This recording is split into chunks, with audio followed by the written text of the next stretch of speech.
Tranquilo, Paulo. Importante que você chegou antes da gente começar, ó. Então a gente vai. Vamos lá. Aqui.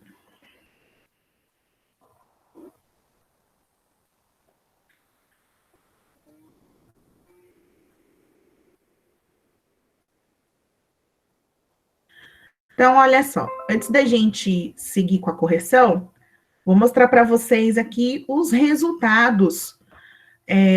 Opa, mas não é esse arquivo. Peraí, que a professora fez coisa errada. Pera. Então, vou mostrar para vocês, né, o resultado. Acho que está aqui.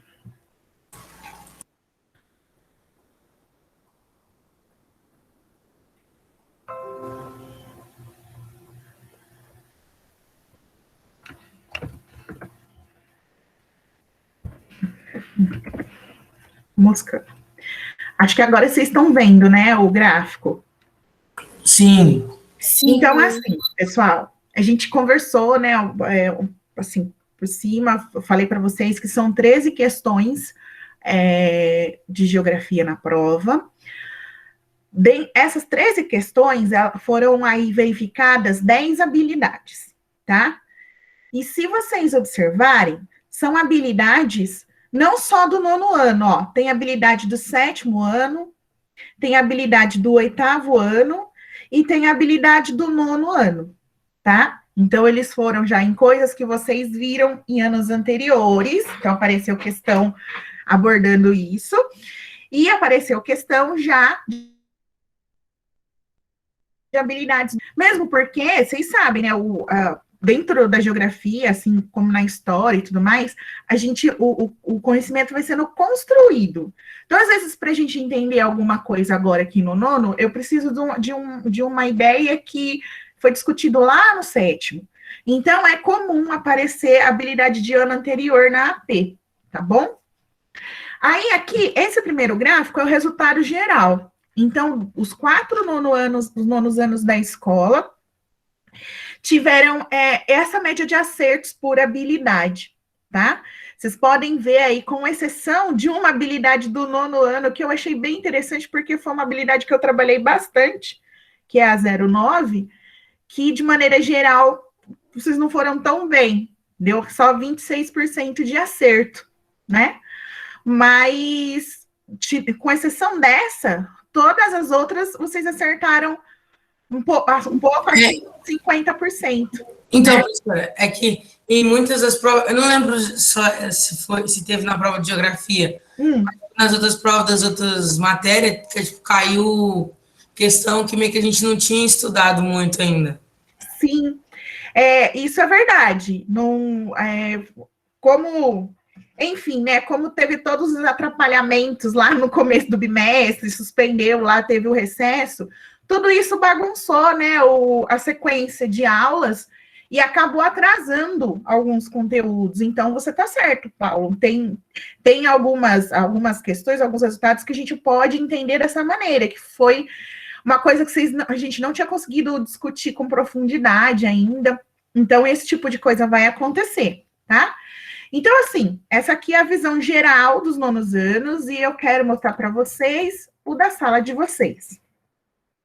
Primeiro, a primeira informação é essa aqui, né? A participação, ou seja, quantos alunos, né, a porcentagem dos alunos que fizeram a AP. Então, aqui no 9º D foi de 84%, é uma porcentagem alta, mas para a segunda AP, que eu já falei para vocês que vai acontecer agora no fim do mês de junho, comecinho de julho, a gente gostaria que esse número fosse maior. E aí eu já vou dar a primeira informação. Para todos os alunos que fizerem a AP no dia certinho, vocês vão ser informados em breve, vai ter acrescentado a média 1 ponto na nota. Certo? Então, na minha disciplina, geografia, todo mundo que fizer a AP de Ciências Humanas vai ganhar 1 ponto na média. Então, já fica aí um incentivo para que todo mundo participe, né? e além, fazendo da maneira séria e já garantindo um pontinho a mais aí na sua média de segundo bimestre, tá bom? Então, assim, e daí aí para a segunda prova, a gente espera que esse valor aqui seja bem maior, né? Que tenha bem mais que 84% de vocês aí realizando a prova. A gente tem aqui também a distribuição dos acertos, tá? Então, desses 84% que fizeram a prova, 67% conseguiu assinalar as respostas corretas, tá? E aí, também tem uma separação, uma organização, vamos dizer assim, pela quantidade de acertos. E aí a gente vai trabalhar com 4 níveis aí, né? Acho que vocês já ouviram falar, nono ano, vocês já ouviram falar da ideia lá do abaixo do básico, adequado e avançado. Isso aqui é parecido, né? Então, eles pegaram e organizaram os alunos de acordo com seus acertos. Então, assim, ó, 5% dos alunos tiveram um desempenho muito baixo nas questões de geografia. 19% teve um desempenho baixo. 14% teve um desempenho médio. E 62% de vocês teve um desempenho alto. Então, assim, de maneira geral, vocês foram bem, né? Aí aquilo, não sei se assim, vocês já têm, eu estou conhecendo vocês agora, do ponto de vista aí dos conhecimentos geográficos de vocês. Não sei o quanto vocês ficam à vontade com as provas de geografia, se é tranquilo, mas esse primeiro resultado demonstrou isso para gente, tá? Que vocês conseguem, né, conseguiram ir bem, né, mais de 60, mais da metade da turma aí teve um desempenho alto, tá? Então, acertaram bem as questões. Então, eu queria, né, deixar vocês à parte disso, né, bem organizadinho, e aí a gente vai enxergar aqui os acertos de vocês dentro de cada uma das habilidades. Aí, vocês estão vendo que meio que coincide lá com aquele primeiro gráfico, que é o geral das 4 turmas. Olha, no caso de vocês, a habilidade mais baixa é a mesma, né? Ó, é a G09, que essa aqui é uma habilidade que fala da Europa. Isso que eu achei muito interessante, porque a gente passou bastante tempo falando, né, das questões relativas ao continente europeu, e vocês tiveram aí esse desempenho só de 24%. A segunda habilidade que vocês não foram tão bem, que ficou abaixo aí dos 50%, é essa outra habilidade também do nono ano. O que vai acontecer? Essas 2 habilidades aqui, pessoal, a gente vai revisitar na semana de estudos intensivos. Então, eu vou estudar direitinho aqui. Essa aqui eu preciso consultar, não me recordo. Mas essa, como eu disse, eu fiquei impressionada porque essa é referente à Europa. Então, a gente vai revisitar essas 2 habilidades aqui que vocês não foram tão bem, para tentar, né, entender aí o que ficou não tão claro que justifique, né, essa ideia desse desempenho mais baixo. Mas, ao mesmo tempo, olha que interessante, tem essa habilidade aqui, a habilidade 15, que teve 93% de acerto. Então, já é um conteúdo do nono ano que vocês entenderam super bem, porque olha o resultado, né? Vocês foram super bem. E aí, com exceção dessas 2, vocês estão vendo, ó, todas as médias são acima de 60%. Tem essa habilidade do 7º ano que vocês acertaram, ó, 90%. Então, quer dizer, coisa que vocês viram no momento passado, mas conseguiram se apropriar aqui, né, e utilizar. Então, assim, de maneira geral, pessoal, fiquei bastante contente com o resultado de vocês.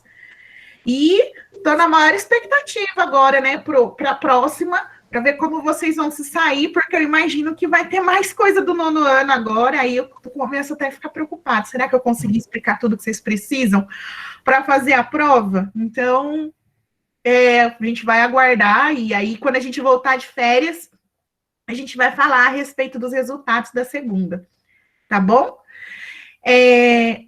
Sobre esses valores, isso que eu expliquei, vocês têm alguma dúvida?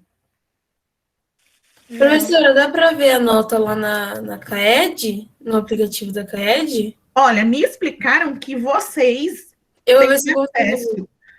Oi? Eu vou ver se eu consigo ver pelo coisa aqui. Geralmente não dá, professora. Resultados, ó. Tá aqui, Vê se resultados. aparece, Ana, que daí a gente já confirma. Se carregar, né? Porque a internet tá É outro detalhe, né? Se funcionar a plataforma. tá carregando aqui. Então Tem tá. 2 cadernos aqui, ó.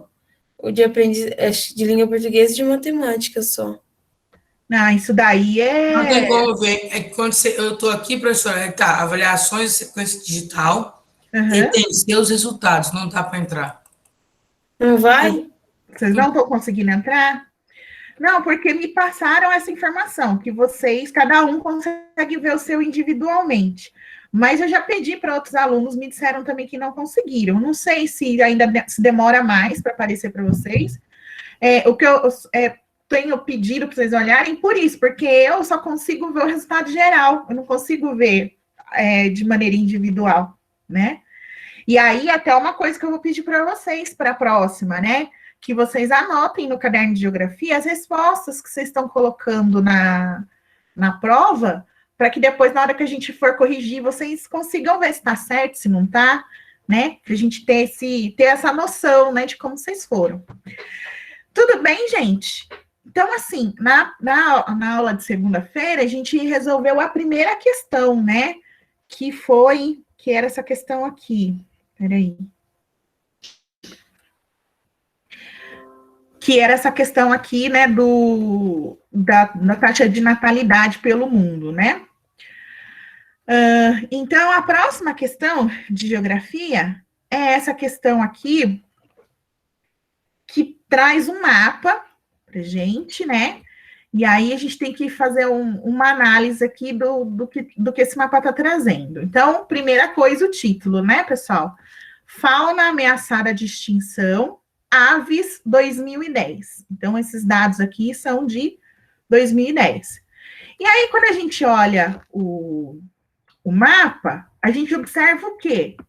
Que pelo território tem aqui uma diversidade, né? Vários desenhos aqui, que isso aqui em cartografia se chama iconografia, tá? Então, ao invés de usar cor ou de usar algum símbolo, a gente retrata o objeto que a gente está representando. No caso aqui, então, fizeram a representação dessas aves que possivelmente estão ameaçadas de extinção, tá? E vocês podem observar que eles estão distribuídos, né? Os passarinhos estão aí distribuídos pelo território brasileiro. Aí a gente também tem uma outra informação que está aqui na legenda, né?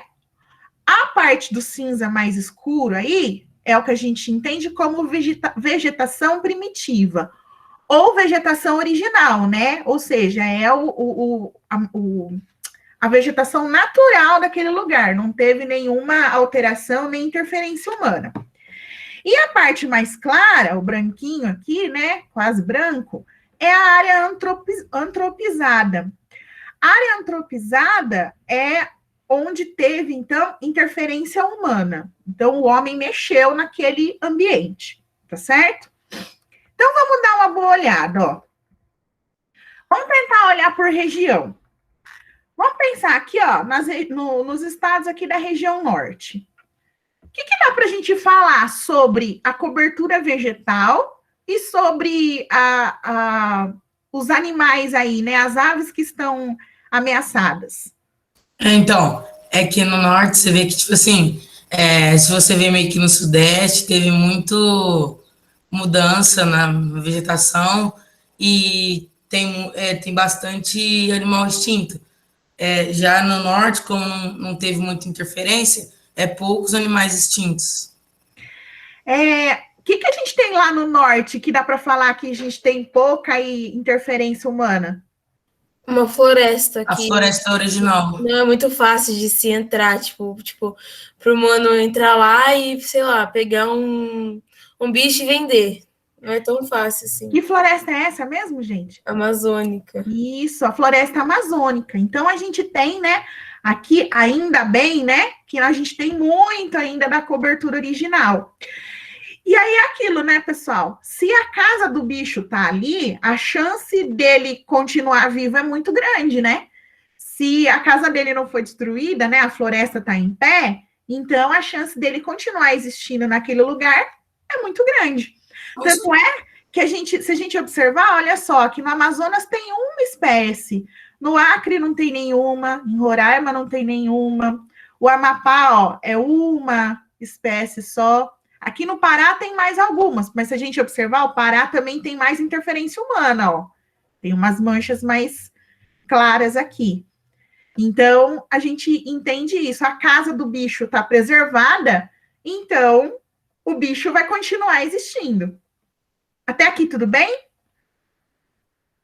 Sim. Sim? Sim. Professora, mas por que o Nordeste parece formigueiro de tanto bicho que tem lá? Então, olha só, a gente já estabeleceu aqui um raciocínio. Se a casa do bicho está em pé, o bicho ainda existe porque tem casa para ele. Casa, comida, roupa lavada, não vou falar porque o passarinho não usa roupa, mas a casa tá lá, a comida tá lá, tem água para ele, então tá tudo certo.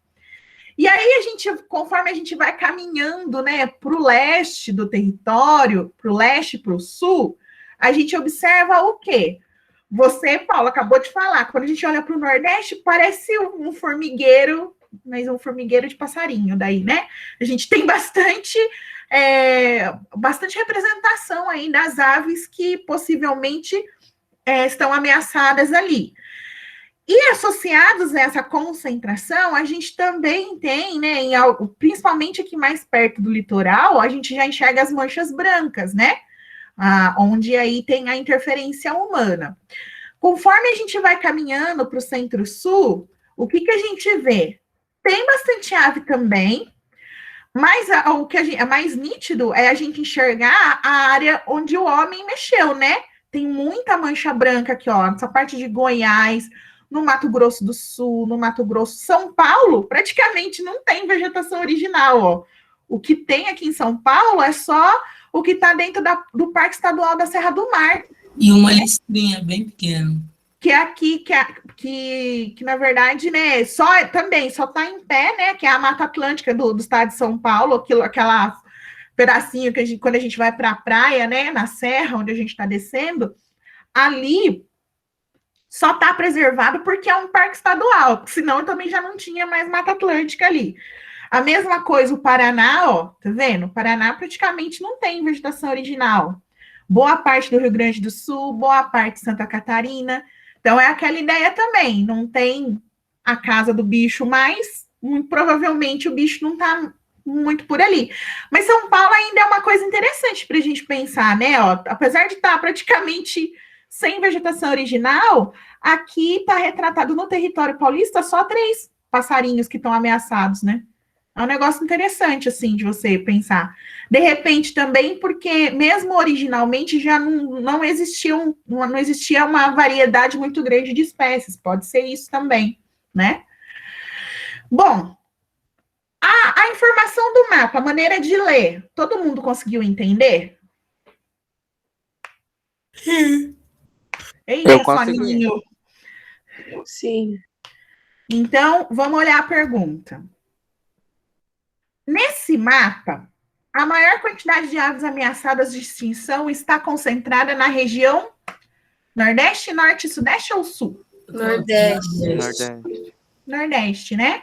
Então, tranquilo, é a ideia que está cheia de passarinho ali. Então, aqui realmente é a região que está um pouquinho mais... que precisa de um pouco mais de atenção, né? Eu achei que alguém tinha levantado. Qual é essa questão, professora? Essa é a questão... Peraí que eu já te falo. Questão 5. Tá? Então, sigamos. Agora, a próxima questão de geografia é a questão 9. Aqui. E aqui a gente também tem mais um textinho, né? Então, leia o texto abaixo. De acordo com o relatório da New World Wealth, a soma das fortunas milionárias africanas chegou a 660 bilhões de dólares em 2014, E o número de milionários no continente deve chegar a 234 mil até 2024. A bonança milionária, entretanto, não foi acompanhada por uma proporcional distribuição entre toda a população africana.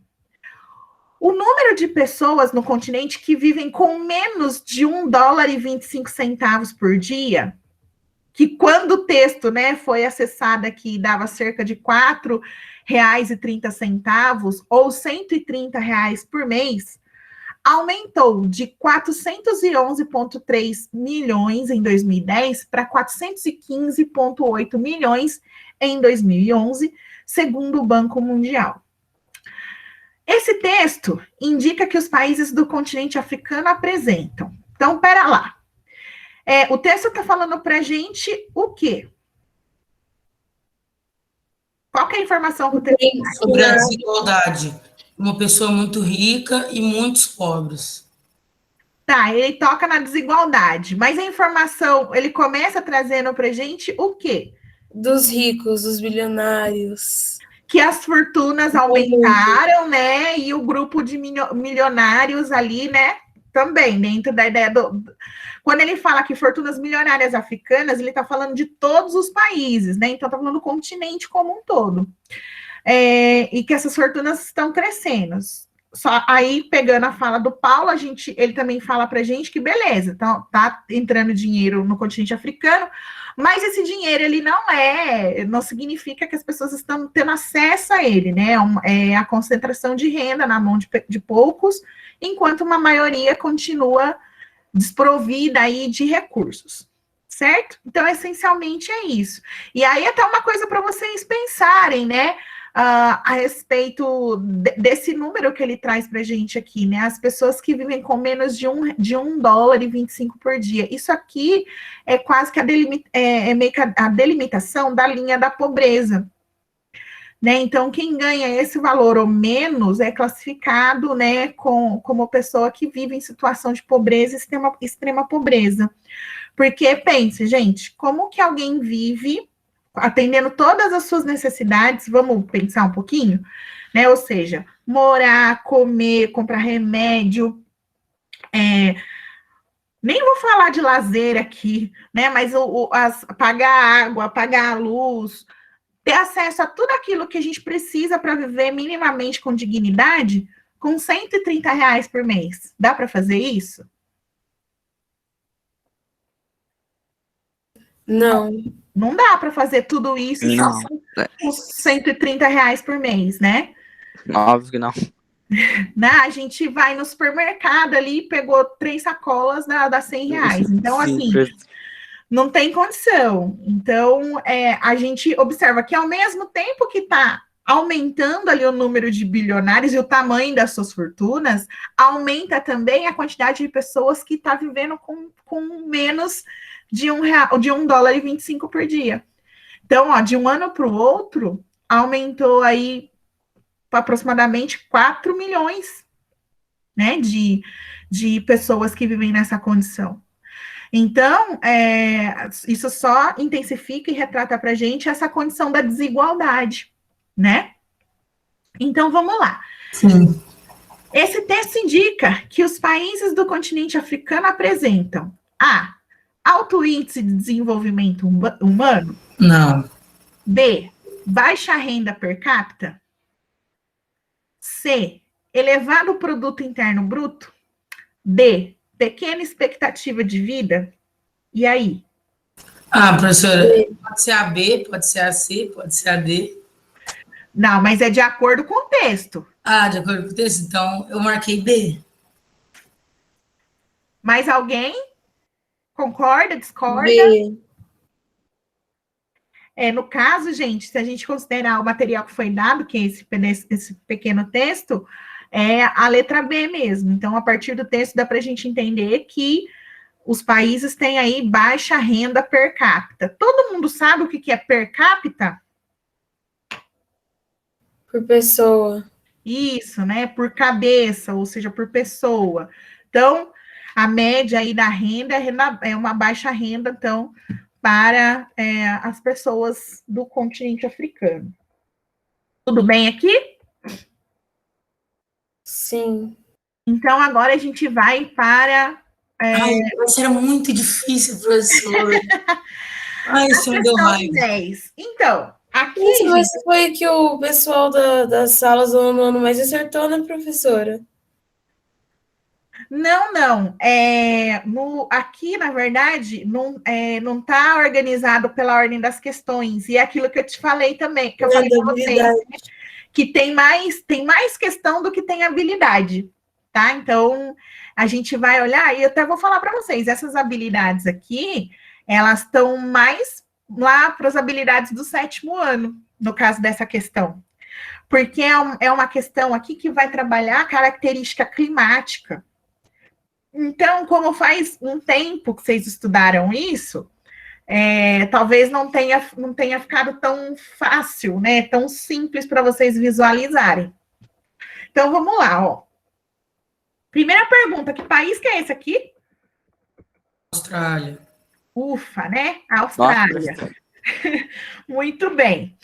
E aí vocês estão vendo, né, que existem aí diferentes colorações e existem também numerações. E quando a gente vai para a legenda do mapa, cada cor está associada a um número, e aqui na frente, isso aqui é o tipo de clima, tá? Então, a gente tem, né, o ponto 1, que está aqui mais ao norte da Austrália, classificado como clima equatorial. Alguém sabe dizer quais são as características do clima equatorial? Nossa, professor, equatorial, o único que eu não sei. Vamos pensar um pouco? Equatorial. Tem a ver com alguma outra coisa que vocês conhecem? A linha do Equador. A linha do Equador. Então, é uma porção aí do... Mais quente, porque aí bate meio que o sol toda hora, porque a Terra tá girando e tá na mesma linha. Então, a primeira coisa, um clima equatorial é um clima quente. Qual que é a segunda característica importante do clima equatorial? Seco. Vamos pensar. Não, ai, agora não lembro. Úmido? Úmido, né, pessoal? Aqui no Brasil, a gente tem um super exemplo disso, que é justamente a floresta amazônica. É quente e úmida. E ela é uma floresta equatorial. Tá certo? Então, o clima equatorial tem como característica, então, ser quente e úmido. O segundo, né, o número 2, é o clima tropical, que está aqui, né, um pouco mais ao sul aqui, mas ainda nas porções mais ao norte, né, está ao sul do clima equatorial, mas está aqui, ocupa as porções da região mais ao norte da Austrália. E o clima tropical, vocês sabem me dizer? Tropical, eu não sei se tá certo, mas não é aquele que é quente e seco, não. Sei lá. Acho que não é? É quente, chuvoso. Professora, quando fala clima tropical, eu já penso naqueles países da América Central ali, os países tipo Brasil, Costa Rica, esses países. Eu lembro da Giovana explicando. Olha! Mais em quente e úmido. Quente e úmido. Que bom que você lembra da Giovana. Eu vou contar para ela que lembraram dela hoje. Saudade dela, era mó legal. Ai, gente, eu vou ser honesta, eu também morro de saudade da Giovana. Era muito legal trabalhar junto com ela. Professora, no início. Na escola. Nossa, professora, no início. Confesso que no 6º ano eu não é que eu odiava ela, mas eu não gostava dela. Porque, tipo, sei lá, o jeito que ela falava não me agradava. Eu não ia com a cara dela, mas aí, tipo, a partir do 7º ano eu comecei a gostar demais dela. E eu amei ela no 8º, né? Mas aí ela... Ai, gente, olha... No 8º não, no 7º. Conseguia deixar a fala em silêncio, mas eu amava ela. Eu vou falar uma coisa, eu vou contar uma coisa para vocês também. Vocês conversarem com alunos que foram meus desde o 6º ano, vocês vão ouvir a mesma coisa, que no 6º ano ninguém gostava de mim. Ai, porque eu era muito, muito brava, porque eu dava uns gritos para todo mundo ficar quieto. Mas aí, chegando no 9º ano, eles mudaram totalmente, né? Então, essa coisa de, no primeiro momento, ter um estranhamento, como o Iago colocou, é meio normal. Eu entendo essa parte. Mas depois, acho que vocês vão crescendo, vocês vão entendendo que, na verdade, é só porque a gente quer que vocês aprendam. Então, a relação muda, né? Mas vamos lá. O clima tropical, pessoal, ele também é quente e úmido, só que tem uma diferença para o equatorial. O equatorial, ele é quente o ano inteiro e é úmido o ano inteiro. O tropical, ele vai ter uma parte do ano que ele vai ter uma estiagem, vai ter um momento que é mais seco. E aí, quando a gente também olha a média pluviométrica, ou seja, a quantidade de chuva, né, nessas regiões, ela acaba ficando bem distinta. Então, numa região equatorial, chove muito mais do que se chove numa região tropical. Por exemplo, nós aqui no estado de São Paulo, a gente está numa região tropical. Chove o ano inteiro aqui onde a gente mora? Não. Não. Que época do ano que chove mais? O calor. No verão, né? Então, o nosso verão é chuvoso. E agora que a gente está aqui, né? Acabamos de passar pelo solstício de inverno. Qual que é a característica desse período? Seco. Seco, né? Ah, a gente seco. vai estar frio, porque é inverno, a gente está com as temperaturas mais baixas, e seco, não vai chover. Então, essa é uma característica do clima tropical. Ele é quente e úmido, mas não é quente e úmido o ano inteiro. Ele vai ter momentos do ano onde vai chover menos, né? Geralmente aí associados realmente ao inverno. Ana Carolina, pode falar. Professor, o equatorial, ele é toda hora, tipo, o ano inteiro, quente e úmido, não faz frio? Que nem aqui no Brasil, por exemplo, a gente tem, para a região amazônica, a gente fala que tem um período que é essa época agora que coincide com o nosso inverno, que eles têm o que se chama de friagem. Mas a friagem deles, pessoal, a temperatura média lá fica em 25 graus. Tipo, nem precisa pôr blusa, entendeu? E aí dá uma diminuída um pouquinho no regime de chuvas. Chove um pouco menos, mas chove. Chove muito mais do que chove aqui, por exemplo. Então, a gente consegue distinguir por isso, pelo volume de chuva e pela média das temperaturas, tá? Então, assim, lá em Manaus, nunca vai fazer 10 graus, né? Então, porque lá eles estão super perto do Equador. E se fazer, professora, a gente tá perdido, né? Se fizer, já pode começar a ficar meio preocupado, né? Porque alguma coisa está muito errada, certo? Então, vamos para o número 3 aqui, né? O subtropical, que está na costa oeste e na costa leste. Subtropical, pessoal, ou temperado, também dá para classificar dessa maneira, são as regiões do planeta onde a gente vai ter as 4 estações do ano bem definidas. Então, assim, no calor vai fazer muito calor, no inverno vai fazer muito frio, na primavera vai ser toda florida, os passarinhos cantando, no outono as folhas caem das árvores, é tudo assim que nem a gente vê em desenho animado, sabe? Bem marcadinho. Então, no território australiano, a gente tem, né, esses 2 pontos do território onde tem essa característica climática. Aí depois a gente tem o número 4, que ocupa uma área bem interessante aqui do território, que é um deserto, né? Então, o clima desértico. Qual é a característica de um deserto mesmo? Quente e seco. Vamos lá, Iago. Na verdade, a mais certeira é o seco, tá? Por quê? Porque existem desertos frios, tá? Aqui na América. É porque, tipo, normalmente podem, tipo, nos filmes e tal, se retratam um deserto como um lugar quente que não tem água e é seco. Sim, não, eu sei, a gente, bem isso mesmo, o contato que a gente tem com desertos, geralmente está associado a lugares quentes, mas é isso que eu estou trazendo para vocês. A gente não pode falar que é quente e seco, porque o que caracteriza um deserto é a quantidade de água disponível. Então, por quê? Porque existem desertos frios, perdão. Aqui na América do Sul, a gente tem o deserto do Atacama, que fica de frente para o Oceano Pacífico, e é um deserto frio. né? Então, a gente não pode cravar ali que todo deserto vai ser quente, porque a gente tem alguns exemplos no mundo de desertos frios, tá? Então, quando alguém perguntar para vocês o que caracteriza um deserto, vocês vão falar é a quantidade de água. Então, num deserto, a disponibilidade de água é muito restrita, tem pouquíssima água. Aí é classificado como deserto, tá bom? Então, olha só, a gente tem no caso do deserto australiano, ele é um deserto quente, ele não é um deserto frio, tá? Nesse caso. Mas os desertos, em geral, a gente caracteriza a partir da quantidade de umidade. Meu Deus do céu, já é 9h39. 9h40 agora. Só tem o 5 e o 6, professora. Oi?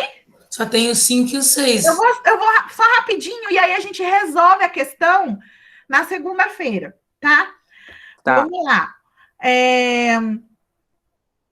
Então, como que vai ser? O 5 é o semiárido. A gente também já falou aqui de clima semiárido. Professora, ali tá escrito seminário. Aqui tá errado, tá, gente? Mas é semiárido, pode confiar na dona. Ali escrever errado. O semiárido, pessoal, ele também é um lugar seco. Só que o semiárido é menos seco do que o deserto. Então, numa classificação, assim, se fosse para a gente escolher o lugar mais seco, primeiro é o deserto, depois é o semiárido.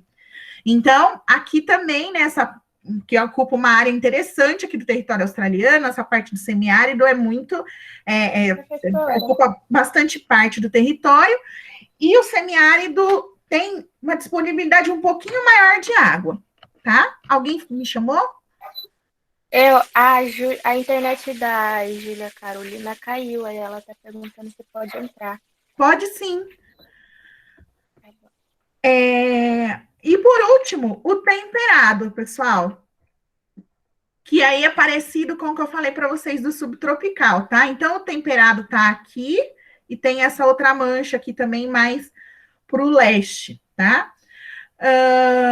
Que vai ter também essa coisa das temperaturas mais amenas, as estações mais bem marcadas, né? Toda vez que eu explico isso, vem a música do Sandy Júnior na minha cabeça, lá no outono é sempre igual, as folhas caem no quintal. Me desculpa, é a minha cabeça que tem algum problema sério aqui, para eu ficar pensando nessas bobeiras. Então, gente, expliquei os climas, tá? Já que vocês ficaram aqui, vamos tentar resolver? Rapidão? Professora, acaba 45. 45? Tá bom, então vamos lá. De acordo com esse mapa, a maior parte do território da Austrália é composta por climas do tipo A, frio e seco, B, frio e úmido, C, quente e seco, D, quente e úmido. A maior parte do território está em que condição? No 4. Desértico. Deserto, então... Nossa, eu não sei se eu acertei. Então, e aí, para classificar ali, como que a gente responde? Quente e úmido. Quente seco. Quente seco. Quente e seco, né, pessoal? Qual a questão, professora? É a alternativa C, tá? Quente e seco, porque a gente tem o deserto e ainda tem o semiárido em volta. Então, a maior parte do território australiano tem clima quente e seco. É a letra C de tá certo. Beleza? Acertei. Acertei. Tá bom. Maravilha, gente. Até aqui tudo sob controle? Sim. Ô, professora, eu lembro que essa eu marquei quente e seco por causa do deserto. Eu não sabia. Maravilha, gente. Então, assim, a gente para por aqui hoje. Eu vou interromper a gravação e fazer chamada rapidão. Professora, já ia falar, confesso que eu fiquei com um pouco de dúvida, porque você tinha falado assim, mas o que caracteriza o deserto é seco, e não, tipo, quente e seco. Aí, tipo, só tinha quente e seco, quente e úmido, aí eu fiquei assim, gente, agora? Aí Então, mas ó, seco mesmo. Beleza, Iago, mas logo em seguida eu falei para vocês que no caso da Austrália, o deserto deles é quente. Uhum. Né? Então, ali especificamente cabia essa resposta quente e seco por causa da característica do deserto deles. Beleza? Beleza. Então, vou interromper aqui, gente. As professoras lá na